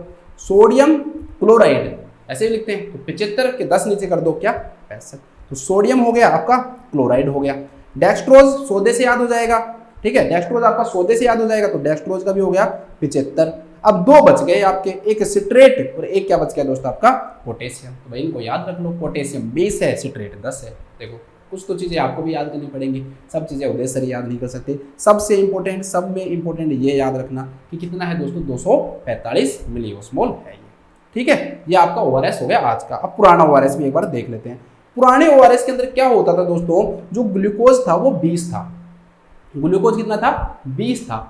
और इस 20 ग्लूकोज को कम करके कितना कर दिया गया दोस्तों? 13.5 कर दिया गया, क्योंकि हमें ऑस्मोलरिटी क्या करनी थी? कम करनी थी, ठीक है। सोडियम जो क्लोराइड है दोस्तों वो 3.5 था, उसको कितना कर दिया गया? 2.6 कर दिया गया। लेकिन सोडियम सिट्रेट, ठीक है, ट्राइसोडियम सिट्रेट बोलते हैं, सोडियम सिट्रेट कोई अंदर नहीं है, और पोटेशियम क्लोराइड को क्या रखा गया? बराबर रखा गया। तो हो सकता है वैसे क्वेश्चन बनेगा नहीं, कम चांस है, बट मान लो क्वेश्चन ऐसे भी बन सकता है दोस्तों कि किन चीजों के अंदर चेंज किया गया, किसमें चेंज नहीं किया गया। तो इसको 20 से 13.5 कर दिया गया और इनको 3.5 से कितना कर दिया गया दोस्तों? 2.6 कर दिया गया। लेकिन सोडियम सिट्रेट में और पोटेशियम क्लोराइड के अंदर कोई चेंज नहीं किया गया है, कोई चेंज नहीं किया गया, ठीक है, ये याद रख सकते हो। अब ऑस्मोलरिटी भी अगर आप देखना चाहो तो ऑस्मोलरिटी तो देखो, पहले जो ग्लूकोज थी दोस्तों, डेक्सट्रोज था वो ज्यादा था, तो ऑस्मोलरिटी से हिसाब से ज्यादा होगी, तो पहले थी 111, अब क्या हो गई दोस्तों? इसकी 75 हो गई। 111 से क्या हो गई? 75 हो गई।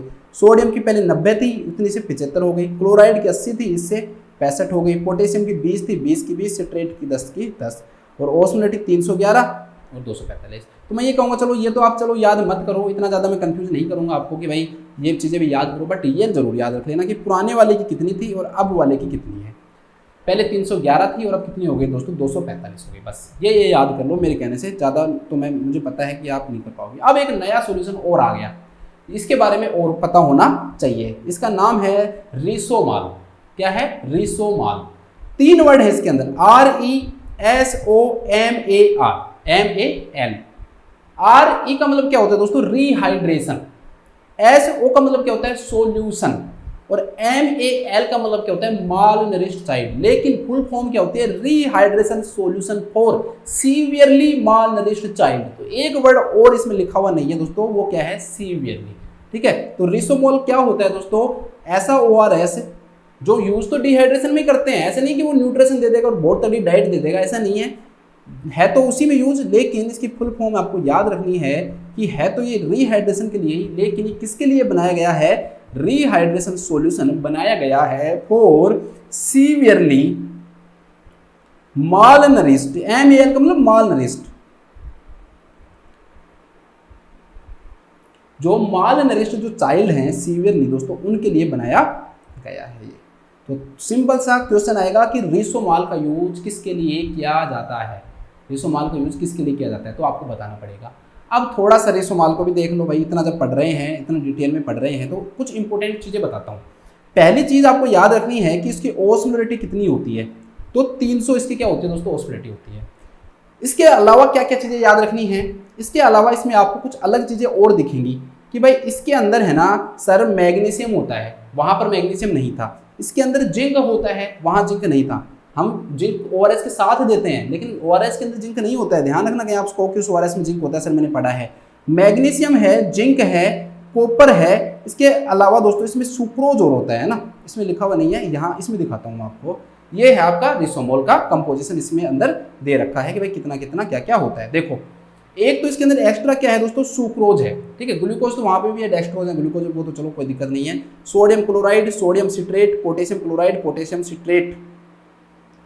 एक चीज क्या आ गया इसमें? पोटेशियम सिट्रेट आ गया। एक इसके अंदर क्या आ गया दोस्तों, मैग्नीशियम क्लोराइड, जिंक आ गया, ठीक है आपका, और एक इसके अंदर क्या आ गया, कॉपर आ गया, एक इसमें सल्फेट आ गया। तो सुक्रोज और आता है, इसको याद रखना है आपको, ज़्यादा भी नहीं, तो आपको याद रखना है कि भाई इसके अंदर मैग्नीशियम होता है, जिंक होता है, कॉपर होता है और सुक्रोज होता है। बस ये याद रख लो आप कि सुक्रोज होता है, जिंक होता है, मैग्नीशियम होता है और क्या होता है, कॉपर होता है, बस ठीक है। कॉपर सल्फेट है ये पूरा एक है ना, सल्फेट अलग से नहीं होता, एनहाइड्रस कॉपर सल्फेट, तो कॉपर होता है। तो आपको बस ये याद रखना है कि भाई इसके अंदर एक्स्ट्रा क्या क्या चीज़ें होती हैं, तो एक्स्ट्रा चीज़ें याद रखनी है बस, और ज़्यादा नहीं, कि भाई इसके अंदर क्या होता है, आपका सुक्रोज होता है, इसके अलावा इसके अंदर क्या होता है दोस्तों, आपका मैग्नीशियम होता है, इसके अलावा इसमें क्या होता है, आपका जिंक होता है, इसके अलावा इसमें क्या होता है, आपका कॉपर होता है, ठीक है। और एक क्या याद रखनी है, ओस्मोलरिटी कितनी होती है, पूरी पूरी होती है, कितनी, 300, पूरी पूरी क्या होती है दोस्तों, 300 होती है। जिन बच्चों को ज़्यादा पढ़ने की वो है, इसका स्क्रीनशॉट ले लो, स्क्रीनशॉट लेकर देख लो कितनी कितनी अमाउंट में क्या क्या है। सुक्रोज 25 ग्राम है, बाकी की चीज़ें आप देख लो, ठीक है। मुझे नहीं लगता कि इतना ज़्यादा भी कोई टफ क्वेश्चन पूछेगा कि वो ये, तो इतना तो नहीं पूछेगा वो, ठीक है। अब तीनों इस वाले का स्क्रीनशॉट ले सकते हो आप, ये सबसे बढ़िया है, तीनों का इसके अंदर वो दे रखा है, तीनों को वो करके तो रिसोमोल के अंदर सोडियम को कम करते हैं और पोटेशियम को क्या करते हैं, ज़्यादा करते हैं। देखो मैं दिखाता हूँ, यहाँ पर सोडियम क्लोराइड कितना था, 3.6, ठीक है, 5 ग्राम था, यहाँ से कितना हो गया दोस्तों, लगभग 2.6 ग्राम हो गया, लेकिन रिसोमोल में ये 1.75 ग्राम हो गया। तो हम चलो पुराने वाले से तुलना नहीं करें तो लो ऑस्मोलरिटी वाले से तो कर सकते हैं ना, अब वाले से तो हमने क्या देखा दोस्तों कि इसके अंदर सोडियम क्लोराइड क्या हो गया दोस्तों, कम हो गया, ठीक है। सोडियम क्लोराइड क्या हो गया, इसमें कम हो गया। यहाँ भी सोडियम सिट्रेट 2.9 था, 2.9 था, यहाँ पर 1.45 हो गया, ये भी कम हो गया। पोटेशियम जो क्लोराइड है दोस्तों, ये 1.5 था, 1.5 था, अब यहाँ पर देखो 1.5 था, 1.5 था, लेकिन ये 2.54 हो गया। तो ज़्यादा भी याद नहीं रहे तो ये लाइन तो याद रख सकते हो ना कि भाई लो सोडियम होता है और हाई क्या होता है दोस्तों, पोटेशियम होता है, ठीक है। इसके अलावा पोटेशियम सिट्रेट यहाँ नहीं होता, इसमें होता है, मैग्नीशियम क्लोराइड इसमें होता है, जिंक एसिटेट इसमें होता है, कॉपर सल्फेट इसमें होता है, ठीक है। ग्लूकोज तीनों में होता है, इसमें 20 ग्राम, इसमें 13.5 ग्राम, इसमें क्या होता है, सिर्फ 10 ग्राम होता है, क्योंकि इसके अंदर सुक्रोज होता है जो कि इन दोनों में नहीं होता। सुक्रोज कितना होता है, 25 ग्राम होता है। सुक्रोज कितना होता है दोस्तों, 25 ग्राम होता है। ओस्मोलरिटी जरूर याद रख लेना, 311, 245 और 300, बस ये जरूर याद रख लेना भाई। कुछ भी चीज़ याद नहीं हो तो कम से कम इसको तो याद रख लो, एक ग्लूकोज को याद रख लेना, बस ज़्यादा नहीं तो बस ये, और एक ये लाइन याद रख लेना, लो सोडियम और हाई पोटेशियम, बस। पूरा ये चीज़ें मुझे पता है कि भाई आप भी इंसान ही हो, कोई भगवान तो हो नहीं कि हर चीज़ें याद कर लोगे, मुझे भी याद नहीं है, मैंने भी इसको लिख ही रखा है, ठीक है। लेकिन मैं याद करना चाहूँ तो कर सकते हैं, बट ठीक है, क्यों याद करें, तो बिना बात हमें याद करने की भी इसमें कोई ज़रूरत इसके अंदर आपको नहीं है, ठीक है, कोई ज़रूरत इसमें नहीं है। जिनको ज़्यादा पढ़ना है वो इस हिसाब से वो कर सकते हैं, लेकिन वैसे मुझे नहीं लगता कि इसको इतनी पढ़ने की कोई आपको ज़रूरत होगी, ठीक है। अब क्वेश्चन आता है कि दोस्तों ORS की जो अमाउंट है ना वो कितनी दें, तो उसको बोलेंगे amount of ORS in plan A कितना देते हैं। ORS तो देंगे, लेकिन कितना देंगे, amount of ORS in plan A. तो ये क्वेश्चन आता है कि भाई ORS की अमाउंट कितनी दें, तो इसको थोड़ा सा आपको याद करना ही पड़ेगा, इसमें ऑब्वियसली भी कुछ नहीं कर सकते भाई। लेस देन 24 मंथ, मतलब 2 साल से कम वाले बच्चों के अंदर अलग रूल है, 2 साल से और 10 साल तक के बच्चों में अलग रूल है, और 10 साल से ज़्यादा वाले बच्चों में अंदर क्या है दोस्तों, अलग रूल है।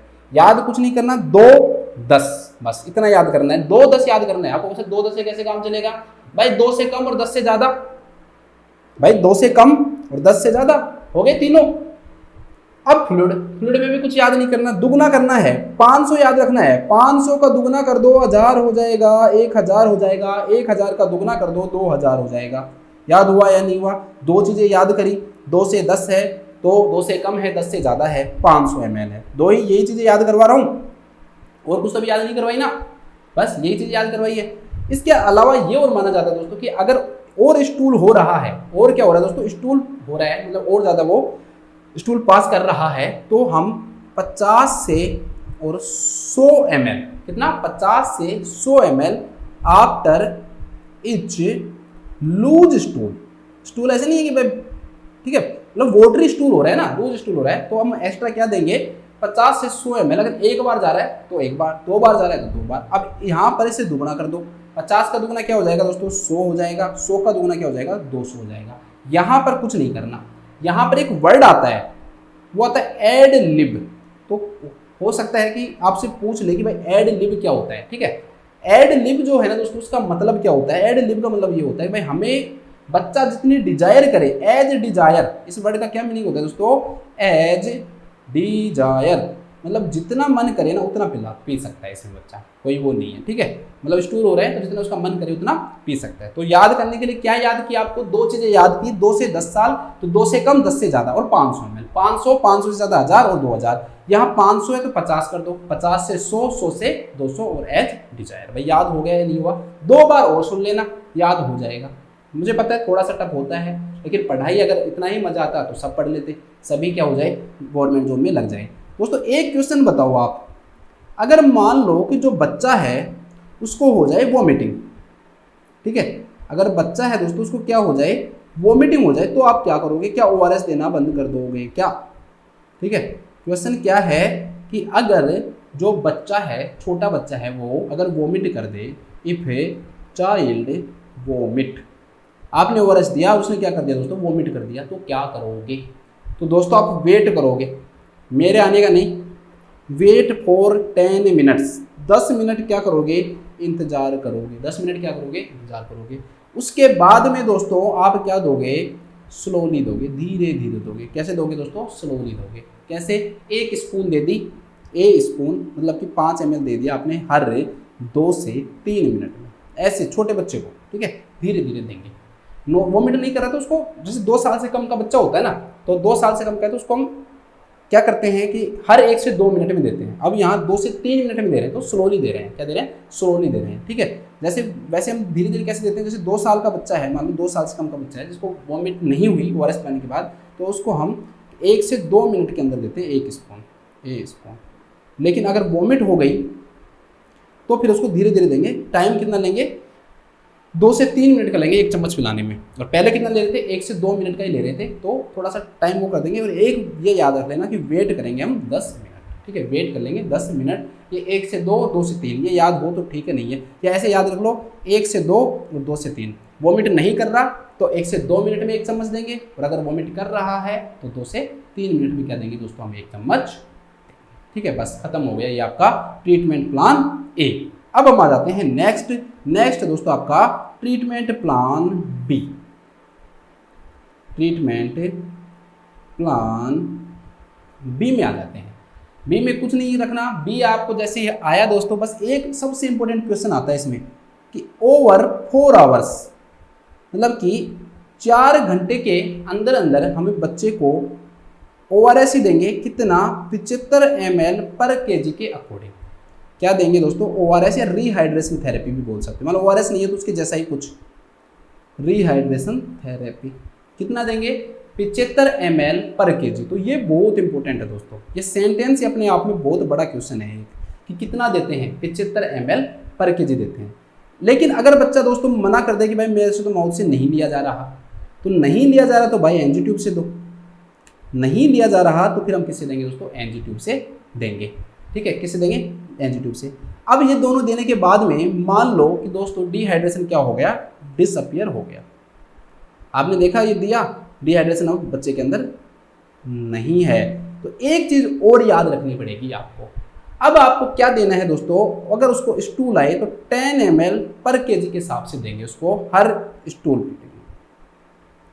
के अंदर 10 ml पर kg के हिसाब से देंगे। साथ में हम कहेंगे कि भाई आप क्या करवाओ, इसको ब्रेस्ट फीडिंग करवा दो। साथ में क्या करवा दो? इसको ब्रेस्ट फीडिंग करवा दो। ये भी हम कहेंगे कि भाई ब्रेस्ट फीडिंग के लिए भी हम इसको बोलते हैं, ठीक है। ब्रेस्ट फीडिंग के लिए भी हम क्या करेंगे दोस्तों? बोलेंगे। इसके अलावा एक चीज़ का और ध्यान रखना होता है, ठीक है। अगर वो सेमी सॉलिड फूड ले रहा है तो वो भी हम उसको दे सकते हैं, बस ज़्यादा नहीं पढ़ेंगे इसमें हम ना। वैसे इस बुक में अंदर तो पूरा दे रखा है कि भाई अगर आप वैसे दो वेट के हिसाब से दो तो वो भी दे रखा है कि एज के हिसाब से कितने गिलास दोगे वो दोगे। तो बट मुझे नहीं लगता कि इतना ज़्यादा टफ आपको जाना है। बस इतना याद रख लो कि 10 ml पर kg पर स्टूल देंगे, साथ में ब्रेस्ट फीडिंग और सेमी सॉलिड जो फूड है वो करवाएंगे। और ये वाला सबसे इंपॉर्टेंट है कि 75 ml जो पर kg है दोस्तों, वो हम क्या करेंगे इसके अंदर ध्यान रखेंगे। 75 ml पर kg क्या रखेंगे, उसके हिसाब से हम देंगे, ठीक है। वहाँ पर तो दे रखा है भाई एज के हिसाब से दे रखा है कि भाई 4 महीने से कम का है तो 1 से 2 गिलास पिलाएंगे, फिर 4 से 11 महीने का है 2 से 3 गिलास पिलाएंगे। याद हो जाए तो ठीक है, वो मुझे नहीं लगता वो आपको याद भी नहीं जरूरत है, तो मैंने इसलिए मैं वो पढ़ाऊंगा भी नहीं, क्योंकि इतना ज़्यादा पढ़ा दिया तो फिर आप लास्ट में गिव अप ही कर दोगे। आप कह दोगे नहीं सर छोड़ो, अब नहीं होगा। बस चलो नेक्स्ट आ जाते हैं हम। नेक्स्ट है हमारा दोस्तों ट्रीटमेंट प्लान सी।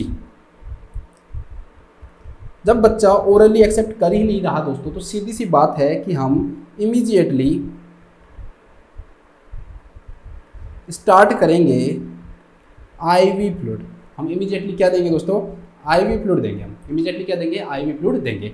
अब क्वेश्चन आ जाता है फ्लूइड से रिलेटेड, जो कि थोड़ा सा कंफ्यूजिंग है। ज़्यादातर जो बच्चे हैं ना, इसका जो आंसर है वो आरएल मारते हैं, लेकिन दोस्तों ध्यान रखना फर्स्ट जो प्रायोरिटी है वो आरएल है, रिंगर लैक्टेट विद 5% डेक्सट्रोज है। अगर ऑप्शन में है तो पहला यही करके आओगे, अगर ऑप्शन में ये नहीं है तो आरएल करके आओगे, और अगर आरएल भी नहीं है तो फिर एनएस करके आओगे, क्योंकि इन दोनों को अल्टरनेटिव माना गया है। क्या माना गया दोस्तों? अल्टरनेटिव माना गया है। आप ओपी की बुक में जाके देख सकते हो, वहां पर साफ साफ ये लिखा गया है कि आरएल विद 5% क्या देते हैं दोस्तों? हम डेक्सट्रोज देते हैं। आरएल विद 5% क्या देते हैं दोस्तों? डेक्सट्रोज देते हैं। अब सबसे इंपॉर्टेंट एक टेबल आपको याद करनी है भाई, पूरे डिहाइड्रेशन की सबसे इंपॉर्टेंट टेबल है कि कितना फ्लूइड देंगे हम। तो इसको बस है बहुत सिंपल, कोई बड़ी बात नहीं है। याद रखना है कि भाई 1 साल से कम का बच्चा है और 1 साल से ज़्यादा का बच्चा है, ठीक है? मोर देन 12 मंथ और लेस देन 12 मंथ, ठीक है? अगर 12 मंथ से कम का बच्चा है दोस्तों, तो उसको हम 30 ml पर केजी के हिसाब से 1 घंटे के अंदर देंगे इन 1 आवर। जैसे मान लो कि 3 केजी का बच्चा है, कितने केजी का बच्चा है? 3 केजी का बच्चा है तो 90 ml दे देंगे।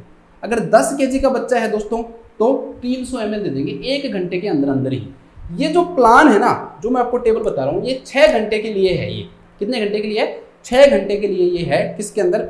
12 महीने से कम वाले बच्चों के अंदर, और 12 महीने से ज़्यादा वाले बच्चों के अंदर आधा है, ठीक है? वो तो बहुत सिंपल है, ऊपर वाला याद करा दूंगा तो नीचे वाला याद करने में आपको जोर ही नहीं आएगा। देखो 30 ml पर केजी के हिसाब से देंगे 1 घंटे के अंदर, ठीक है? 10 किलो का बच्चा है तो 300 ml दे देंगे 1 घंटे के अंदर। अगले 5 घंटे के अंदर आपको याद रखना है 70, बस आपको कुछ ही याद नहीं रखना।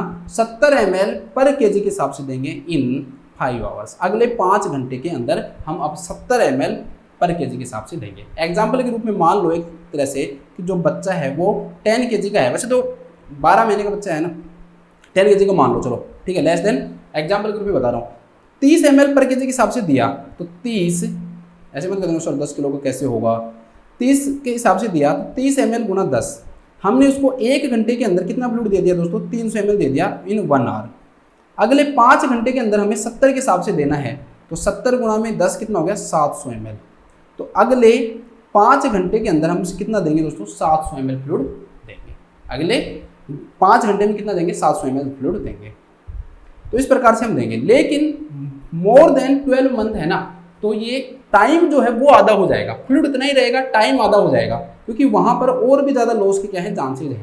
तो यहाँ पर दोस्तों 30 ml पर केजी के हिसाब से जो हमने 1 घंटे में दिया था, इसका आधा कर दो, तो कितने घंटे में देंगे भाई? आधे घंटे में देंगे, इन हाफ आवर, इन आधे घंटे में।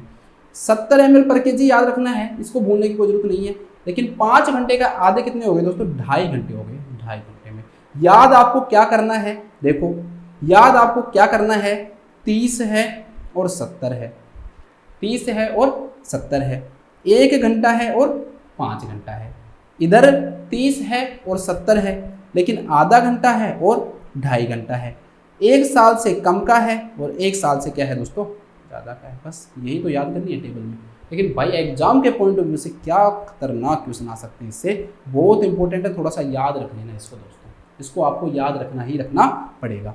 अगर आपने दोस्तों मान लो कि पेशेंट को दे दिया ट्रीटमेंट, ट्रीटमेंट देने के बाद 3 कंडीशन हो सकती हैं, 3 कंडीशन हो सकती है कि भाई बच्चे को कोई डिहाइड्रेशन नहीं रहा, आपने देखा कि भाई आईवी फ्लूइड देने के बाद कोई डिहाइड्रेशन नहीं है, तो फिर हम जो डॉक्टर जैसे बताते हैं उस हिसाब से हम किस पे जाएंगे? प्लान ए के ऊपर जाते हैं। लेकिन दोस्तों सम डिहाइड्रेशन रहा, मान लो कुछ मात्रा में क्या रहा? डिहाइड्रेशन रहा। अगर सम डिहाइड्रेशन रहा है तो दोस्तों हम उसको ORS साथ में ट्रीटमेंट प्लान बी की तरफ जाएंगे। इसमें भी तो ORS देते हैं, ठीक है? ट्रीटमेंट प्लान बी की तरफ जाएंगे। लेकिन अगर मान लो दोस्तों अभी भी कंटिन्यू बना हुआ है, आपका कंटिन्यू बना हुआ है सीवियर डिहाइड्रेशन, आपको लग रहा है दोस्तों कि अभी भी डिहाइड्रेशन क्या है? सीवियर है, और आपने क्या देखा? आपने ये देखा दोस्तों कि जो बच्चा है उसकी आपने पल्स क्या की? मेजर की, रेडियल पल्स को आपने मेजर किया, आपको दिखी कि रेडियल जो पल्स है रेडियल पल्स जो है वो सही से क्या नहीं हो रही दोस्तों, पाल्पेबल नहीं है, कम पाल्पेबल है या बिल्कुल हल्की हल्की पाल्पेबल हो रही है, इसे फीबल बोलते हैं। फीबल है या फिर नॉन पाल्पेबल है, क्योंकि बीपी कम होता है ना तब होता है ये। फ्लूइड नहीं है तो बीपी भी नहीं रहेगा, ऐसा माना जाता है। ठीक है, तो उसके कारण क्या होगा दोस्तों, तो इस कंडीशन के अंदर हम इसे वापस से क्या कर सकते हैं, रिपीट भी कर सकते हैं। और आईवी फ्लूइड को क्या रखेंगे, कंटिन्यू रखेंगे और रिपीट वापस से फ्लूइड को जितना दे रखे हैं उसको वापस से क्या करना पड़ेगा, हमें रिपीट करना पड़ेगा। अब बच्चों आपके दिमाग में कुछ क्वेश्चन आने चाहिए। क्वेश्चन आपके दिमाग में आना चाहिए कि सर एक बात बताइए, एक बात हमें ये बताइए कि अगर हम बच्चे को कैनुला लगाने गए और अगर हमें नहीं लगा और बच्चा जो है वो 6 साल से कम का है तो क्या करेंगे। तो दोस्तों अगर मान लो कि आप आईवी लाइन लेने में आप क्या हो गए दोस्तों, फेल्ड हो गए, नहीं कर पाए, आप आईवी कैनुला नहीं लगा पाए, डॉक्टर भी नहीं लगा पाया, कोई नहीं लगा पाया, तो दोस्तों हम इंट्राओसियस देंगे। क्या देंगे, इंट्राओसियस। कैसे देंगे, इंट्राओसियस एक्सेस देंगे हम। ठीक है, 6 साल से कम के बच्चे होते हैं, लेस देन 6 ईयर वाले जो बच्चे होते हैं उनके अंदर हम मेनली जो बोन यूज करते हैं that is tibia bone. Tibia का भी प्रोक्सिमल पार्ट, डिस्टल वाला नहीं, प्रोक्सिमल जो टीबिया है दोस्तों वो क्या की जाती है, यूज की जाती है अगर आईवी लाइन फेल हो जाती है तो। 6 साल से बड़े वाले बच्चों के अंदर तो आप फीमोरल लाइन डाल सकते हो। क्या डाल सकते हो, फीमोरल लाइन। 6 साल से वाले बच्चों के अंदर इंट्राओसियस देने की जरूरत नहीं होती है, आप फीमोरल लाइन में क्या कर सकते हो, डाल सकते हो। लेकिन 6 साल से कम के बच्चे हैं तो इंट्राओसियस एक्सेस करेंगे किसके अंदर, प्रोक्सिमल टीबिया के अंदर। किसके अंदर करेंगे, प्रोक्सिमल टीबिया के अंदर हम करेंगे, प्रोक्सिमल टीबिया के अंदर हम। ठीक है, तो बताओ ये चीज़ें याद हुई या नहीं हुई। एक चीज़ और याद लिख लो, थोड़ी सी एक चीज़ और बताना चाहता हूँ। देखो अगर आप न्यूट्रिशनल मैनेजमेंट में पढ़ रहे हो ना, तो डाइट अगर आप दे रहे हो तो एक चीज़ ध्यान रखना, मिल्क को कई बार डाइल्यूट कर दिया जाता है, तो ये भी ध्यान रखना कि जो आप काऊ या बेफेलो मिल्क यूज करते हो उसमें मिल्क जो है दोस्तों वो डाइल्यूटेड नहीं होना चाहिए। और बाकी चीज़ें तो सर आपको पता ही होनी चाहिए कि भाई फाइबर डाइट जो है वो नहीं देंगे क्योंकि पहले से डायरिया हो रहा है और हो जाएगा। मेन जो डाइट करते हैं घर पे, स्टेपल डाइट है, सीरियल्स इनको भी कमी करते हैं, यूज भी करते हैं तो इनको भी विद साल्ट करते हैं, तो वो सब मैंने आपको बता रखा है। एक इंपॉर्टेंट चीज़ और बच गई इसमें, बस फिर हम खत्म करेंगे हमारे टॉपिक को। जिंक, जिंक और इंपॉर्टेंट है। आजकल ओआरएस के साथ हम क्या देते हैं, जिंक देते हैं। क्यों दोस्तों, क्योंकि डायरिया के कारण जो जिंक है, इंटेस्टाइनल जिंक का क्या हो जाता है दोस्तों, लॉस हो जाता है। तो लॉस ऑफ इंटेस्टाइनल जिंक। अब क्वेश्चन बनता है सीधा सीधा कि भाई जिंक का काम क्या है और कितना जिंक दें। तो दोस्तों जिंक का एक काम है कि जिंक जो है ना वो डायरिया की सीवियरिटी और ड्यूरेशन दोनों को क्या करता है, कम करता है। तो decrease the severity and duration of diarrhoea को ये क्या करता है दोस्तों, कम करता है। ठीक है, बस ये लाइन बहुत इंपॉर्टेंट है, याद रख लेना कि जिंक क्या काम करता है। नेक्स्ट दोस्तों क्वेश्चन आता है कि जो जिंक है वो कौन कौन सी फॉर्म के अंदर अवेलेबल होता है। ऐसे नहीं कि जिंक सिर्फ जिंक रहता है, तो जैसे जिंक जो है दोस्तों वो सल्फेट में भी होता है आपका, इसके अलावा एसीटेट में भी होता है, एसीटेट और ग्लूकोनेट में भी होता है। अलग से ग्लूकोनेट नहीं बोलना, पूरा बोलना है जिंक सल्फेट, जिंक एसीटेट और जिंक ग्लूकोनेट। कहीं आप सोचोगे सर ये कैसे बता दिया आपने। अगर बच्चा 6 महीने से कम का है, लेस देन 6 मंथ का है, तो जो डोज जो है दोस्तों वो 2.5 ml पर डे दी जाती है। कितने दिन के लिए, 14 दिन के लिए। ठीक है, क्योंकि सिरप पिलाएंगे। और अगर आपको mg में पूछे तो लगभग उसके अंदर होता है 10 mg। कितना होता है दोस्तों, 10 mg पर डे। और अगर बच्चा मोर देन 6 मंथ का है, मोर देन दोस्तों 6 मंथ का है, तो हम देंगे 5 ml पर डे। कितना देंगे, 5 ml पर डे देंगे। तो डोज कितनी हो गई अब, 20 mg पर डे हो गई। 6 महीने से ज़्यादा वाले बच्चे को जिंक हम इस प्रकार से देते हैं। भाई जिंक से भी रिलेटेड जो क्वेश्चन है वो पूछा जा सकता है। एक और लिख लो, एंटी इमेटिक एजेंट के रूप में हम क्या यूज करते हैं। अगर हमें वोमिटिंग को रोकना है, एंटी इमेटिक अगर ड्रग हमें देनी है दोस्तों, तो कौन सी ड्रग देते हैं, तो एमसेड देते हैं, ओंडासेटिरोन। हॉस्पिटल में किस नाम से आता है, एमसेड के नाम से आता है, तो ओंडासेटिरोन देते हैं। कितना देते हैं, तो 0.1 से लेकर और 0.2 mg पर kg के हिसाब से देते हैं। बड़ों के अंदर तो 4 mg लगा देते हैं, 4 to 8 mg बड़ों के अंदर दे सकते हैं। तो 0.1 से लेकर 0.2 mg पर kg पर डोज हम क्या दे सकते हैं, एमसेट दे सकते हैं। कुछ चीज़ों की डोज आपको पता होना चाहिए। देखो आप नर्सिंग कर रहे हो, पीसीएम की डोज आपको पता होनी चाहिए कि 10 to 15 mg पर kg होती है, क्योंकि आप अगर आपको देना हो, कोई पूछ ले आपसे, आपको ये चीज़ें नहीं आता, ठीक है। इसकी टैबलेट भी आती है, बच्चों के अंदर डोमपेरिडोन भी यूज करते हैं, बट आईवी रूप में ओंडासेट्रोन क्या है, दिया जाता है, ओंडासेट्रोन दिया जाता है। तो ये थोड़ा सा आपको देख लेना है, ठीक है। बस और तो छोड़ो। प्रोबायोटिक्स भी यूज करते हैं, जैसे एंटेरोजर्मिना हो गया जिसके अंदर बैसिलस क्लोसी आता है, ठीक है। बिफिलेक्स एचेट है, वो भी यूज किया जाता है। तो बट वो छोड़ो, अभी इतना इंपॉर्टेंट हमारे लिए अभी है नहीं। क्वेश्चन पे आ जाते हैं हम हमारे। क्वेश्चन तो मैंने आपको पहले ही करवा दिया कि एक नर्स है, वो अगर डिहाइड्रेटेड इन्फेंट के अंदर, तो भाई जो भी दे रखा है ना, जो भी फ्लूइड दे रखा है दोस्तों, वो हमें देना पड़ेगा, कंटिन्यू करना पड़ेगा हमें prescribed flow rate. Maintenance dose मैंने आपको पहले से बता रखी है दोस्तों, कि भाई बच्चे का वजन 10 किलो से कम है तो कितना देंगे, 20 किलो से कम है तो 10 से 20 के बीच में तो कितना देंगे, 20 से ज़्यादा है तो कितना देंगे। तो वो आप लोग बताओ मुझे कितनी डोज देते हैं। मेंटेनेंस अगर फ्लूइड पूछे तो कोई बच्चे का कौन सा फॉर्मूला हम क्या करते हैं, यूज करते हैं, तो वो मैंने आपको पहले पढ़ा रखा है, ठीक है। तो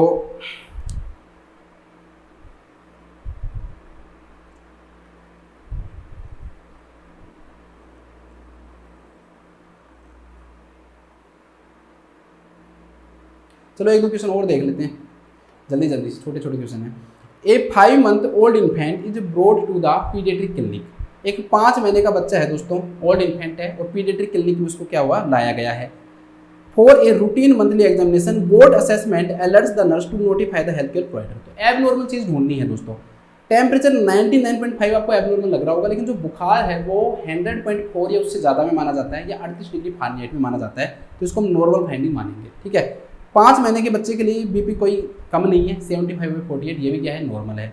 हार्ट रेट भी दोस्तों 100 बीट्स पर मिनट, वैसे भी एडल्ट के अंदर भी नॉर्मल है, ये बच्चे के अंदर भी नॉर्मल है। लेकिन रेस्पिरेटरी जो रेट है ना दोस्तों, 50 ब्रीथ पर मिनट रेस्पिरेटरी रेट और 50 ब्रीथ पर मिनट, ये क्या है दोस्तों, थोड़ी सी ज़्यादा है, ठीक है। इस एज के ऊपर भी 50 की रेस्पिरेटरी रेट होना क्या होता है दोस्तों, ज़्यादा होता है। तो आप अगर किसी भी 5 महीने के बच्चे में अगर रेस्पिरेटरी रेट जो है वो 50 ब्रीथ पर मिनट आती है, तो इसे हेल्थ केयर प्रोवाइडर को नोटिफाई करना चाहिए। इसे हेल्थ केयर प्रोवाइडर को क्या करना चाहिए दोस्तों, नोटिफाई करना चाहिए, ठीक है। बस 3 क्वेश्चन हमने कराए हैं। ये क्वेश्चन मैंने बता दिया कि अगर रेस्पिरेटरी इतनी ज़्यादा है तो उसको नोटिफाई करना चाहिए। दूसरा जो क्वेश्चन हमने पढ़ा था, वो जो मेन क्वेश्चन था हमारा, कि जो भी फ्लूइड चल रहा है, ये हमारी जिम्मेदारी है कि कंटिन्यू फ्लो रेट को हम क्या करें, मॉनिटर करें। और पहला क्वेश्चन ये था कि वोमिटिंग अगर इनट्रैक्टेबल है तो इनट्रैक्टेबल वोमिटिंग के अंदर क्या होगा दोस्तों, मेटाबॉलिक एल्कलोसिस होगा। तो ये 3 क्वेश्चन थे। फिर से आपसे मुलाकात होगी अगली क्लास में। बहुत अच्छी वाली क्लास अगली होने वाली है, जिसके अंदर मैं आपको पढ़ाऊंगा, एक तो हार्ट फेलियर पढ़ाऊंगा, ठीक है, वो मैंने आपको बहुत अच्छे से एमएसएन के अंदर कार्डियोलॉजी में भी पढ़ाया हुआ है, थोड़ा सा उसको पढ़ेंगे। लेकिन सबसे मेन साइनोटिक हार्ट डिजीज के बारे में बात करेंगे दोस्तों। जितनी भी साइनोटिक हार्ट डिजीज है उसके बारे में। अभी तक मैंने सिर्फ एक वेंट्रिकुलर सेप्टिकुलर डिफेक्ट जो है, वेंट्रिकुलर जो सेप्टल डिफेक्ट है दोस्तों, वो मैंने आपको पढ़ाया है और कुछ नहीं पढ़ाया। लेकिन अब मैं अगली क्लास के अंदर आपको जितने भी साइनोटिक हार्ट डिजीज है दोस्तों, उसमें सारे पढ़ा दूंगा, सारे एक ही क्लास के अंदर आपको करवा दूंगा। तो आप मेरे से जरूर जुड़े रहें, ठीक है। अगर आपको क्लास अच्छी लगे तो एक लाइक कमेंट कर सकते हो, जो नए बच्चे जुड़े हैं वो सब्सक्राइब कर सकते हो। मैं लास्ट में इसलिए बोलता हूँ कि ताकि आपका बीच के अंदर खराब नहीं हो कि बीच बीच में बोलकर। तो सभी लोग अपना ध्यान रखें, स्वस्थ रहें, खुश रहें। Thank you so much.